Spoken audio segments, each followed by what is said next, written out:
മരുന്നിടാൻ കിടക്കുന്ന ആർച്ചി കണ്ടോളണേ.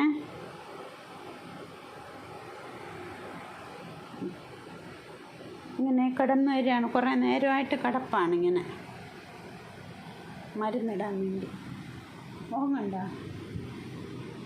മുഖം വച്ചേക്കുന്നുണ്ട, മരുന്നിടാൻ വേണ്ടിയിട്ട് വെച്ചതാണ്. ഇങ്ങനെ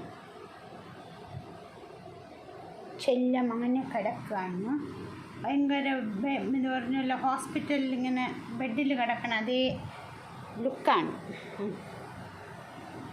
എന്തോ ഭയങ്കര അസുഖമായിട്ട് ഞാനിരിക്കുകയാണ് എന്നൊക്കെയുള്ള ഭാവത്തിൽ മരുന്നിടാൻ വേണ്ടി കിടന്നു തന്നതാണ്. ഓക്കേ.